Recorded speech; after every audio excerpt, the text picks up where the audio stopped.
Hey, I've seen your art and it's pretty impressive. So, are you available to work on our project? Yeah,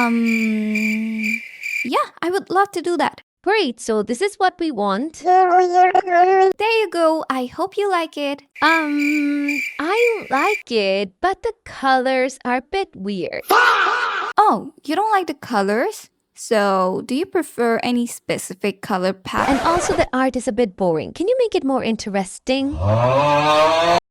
Hi, I'm Dodo Magix and I've been working as a freelance artist for a long time.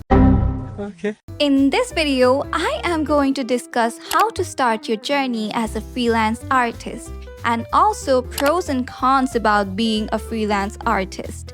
If you're a baby artist and want to make money by making art, then maybe this video will help you a little tiny bit. Okay, let's just start the video.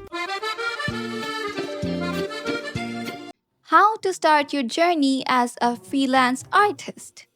First, you have to have a decent art skill if you are starting out and you're just a baby artist. Don't be shy. Put yourself out there and let people know that you are open to take commission or open to work. Display your art out there so that people will know what to expect when they want to commission you. Now, the question is where you should post that you are open to work. You can post it on Instagram or LinkedIn, and there are other websites like Fiverr or Upwork and so many other options that you can choose from. But to me, LinkedIn is my go-to place because it worked the best for me. I would suggest you to combine all of your best works and make a website almost like a portfolio to showcase your best work in a more professional and convincing way. And share that on your commission post. You can also share it in your other social media handles and see what platform works the best for you.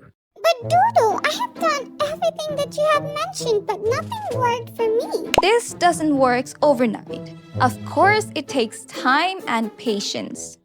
If you work as a freelance artist, you can work flexibly in any time you want to work. And it's also very good opportunity if you are a student and want to have a side income source. And tell your mom that I can make money by drawing and it's not just a cute hobby, mom. And since you can work flexibly at any time you want, you can save time for your personal projects and your personal art. Now that you have become a freelance artist, now let's talk about the pros and cons of becoming a freelance artist. Let's talk about the pros first. The work time is very flexible and you don't have to worry about 9 to 5. And you can work from home. The best part for me because I'm an introvert and I don't like to meet people in real life. If you manage to use your time wisely, you can make time for your personal projects and that will help you to grow as an artist and improve your skills and not being broke at the same time. In your personal projects, you have 100% creative freedom, which you don't get most of the time while you are working for others.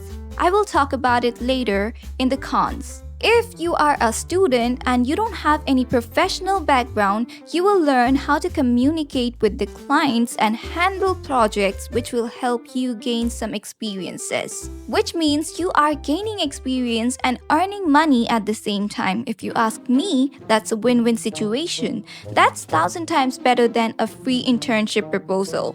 You will have money to invest on your own personal projects later on, which means you can bring your own ideas to life and you can make something that you can call it your own.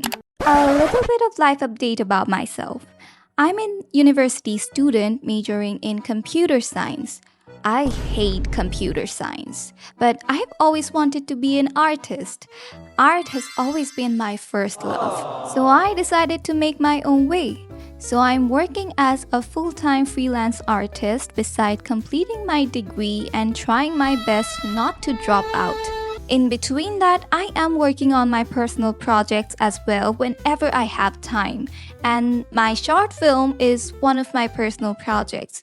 I swear it's going to come pretty soon in this year, hopefully. All of you guys who are waiting right now, I am so sorry for making you wait for this long, but I swear it's going to come. And also, do I have to mention, I love making YouTube videos and share my art and my art process and rant about art with you guys. So yeah, that was my life in few sentences. Now let's go back to the video.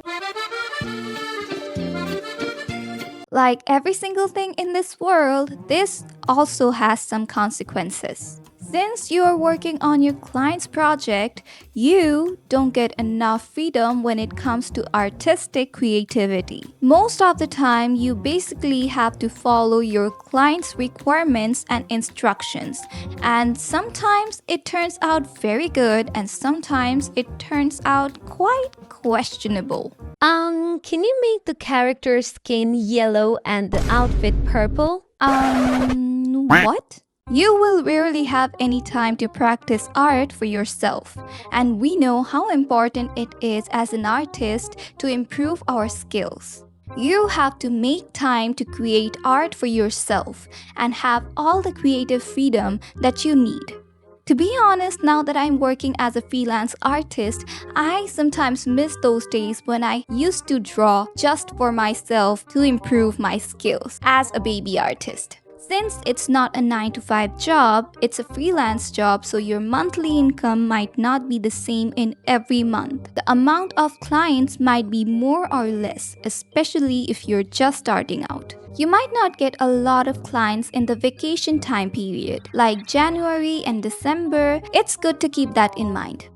Through this, you might get to work with some amazing people who actually appreciate and love art and know how hard an artist has to work for a project. You might also meet some people who are a little gigantic bit hard to deal with. In most of the cases, they don't know what they want.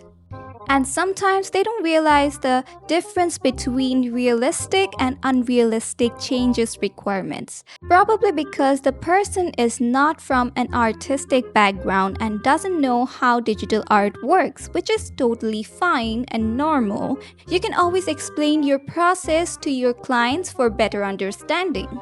So that was it for today's video. I really hope that you got a basic idea about how to start your journey as a freelance artist and the pros and cons and the situations you might face as a freelance artist. To all of you who wants to start their journey as a freelance artist, I would say that go for it. It's a roller coaster experience, but I would say that it's worth it, especially if you're just a student and want a side income. And this was just my opinion of being a freelance artist. So all of you who are already working as a freelance artist, let me know your experience in the comment section and I will see you in my next video. Until then, bye-bye.